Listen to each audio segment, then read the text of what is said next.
ប្រាំងដៃបើសិនជាយើងចេះប្រើវាអាចជួយឲ្យប្រអប់លេខរបស់យើងប្រើបានយូរបងប្អូននេះប្រាំងដៃនេះអញ្ចឹងរបៀបនៃការប្រើបងប្អូនខ្លះក៏ដឹងហើយតែបងប្អូនខ្លះទៀតអត់ដឹងទេអ្នកខ្លះគឺក៏អត់ដែរប្រើសោះប្រាំងដៃតាមពិតជាទូទៅពេលដែលយើងដូរប្រេងម៉ាស៊ីនគឺយើងត្រូវតែត្រួតពិនិត្យមើលជាប្រចាំថាតើវាតឹងអត់កម្ពស់ប្រាំងដៃនេះវាតឹងអត់ឬក៏បងប្អូនដែលប្រើប្រាំងដៃអេឡិចត្រូនិកគួរតែពិនិត្យមើលដូចគ្នាប៉ុន្តែបើប្រាំងដៃនេះគឺគេគិតកម្មបងប្អូនបើសិនជាវាធូរពេកវាអត់ជាប់ល្អទេអញ្ចឹងអាហ្នឹងគឺយើងត្រូវរត់មើលជាប្រចាំសម្រាប់ពេលយើងយកទៅដូរប្រេងឲ្យជាងក៏ពិនិត្យមើលឲ្យទៅប្រាំងដៃហ្នឹងហើយរបៀបនៃការប្រើបងប្អូនខ្លះគាត់ប្រើអត់ត្រឹមត្រូវទេលក្ខណៈថា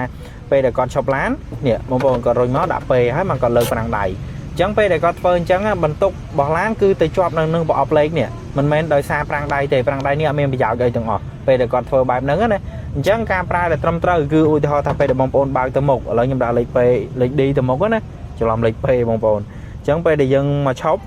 គឺយើងដាក់ N សិនយើងរុញទៅ N សិនកុំតន់រុញចូលដល់ P បន្ទាប់មកយើងលើកប្រាំងដៃនេះលើកប្រាំងដៃយើងកុំចុចទេបងប្អូនចាំមើលម្ដងទៀតណាពេលដែលលើកប្រាំងដៃយើងមិនបាច់ចុចទេយើងទាញយកតែម្ដងនេះទាញឲ្យវាលន់ចេះទាញអញ្ចឹងហើយបន្ទាប់មកចាំយើងរៀងប្រហើបជើងវាហ្វ្រាំងតិចមកយើងរុញចូលពេអញ្ចឹងធ្វើបែបហ្នឹងគឺបន្ទុករបស់ឡានយើងគឺនៅលើប្រាំងដៃមិនមែននៅលើប្រអប់លេខទេអញ្ចឹងវាជួយឲ្យប្រអប់លេខរបស់យើងប្រើបានយូរហើយដាក់លេខទៅងាយអុកអត់ងាយអីទេបងប្អូនអញ្ចឹងពេលដែលយើងមកវិញយើងដាក់លេខទៅមុខជាណាំមើលប្រអប់លេខបងប្អូនអត់ដាក់ទៅអត់លន់ផុសអីទេគឺដាក់មកគឺ smooth តែម្ដងនេះគឺបែបហ្នឹងហើយបន្ទាប់មកពេលដែលយើងដាក់លេខហើយចាំយើងទម្លាក់ប្រាំងដៃវិញហើយការទម្លាក់ប្រាំងដៃហ្នឹង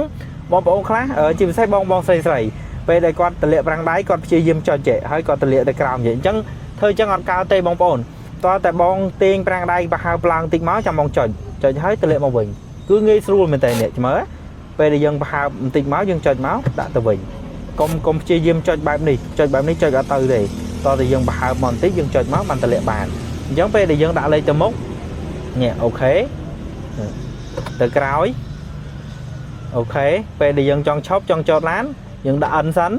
ដាក់ N ហើយយើងលើកប្រាំងដៃចឹងមកគ្រឿនចឹងមកបន្ទាប់មកយើងរុញចូលពេអាហ្នឹងគឺល្អគឺត្រឹមត្រូវតែម្ដងបងប្អូនហើយមួយទៀតពេលដែលយើងចតឡានពេលកន្លែង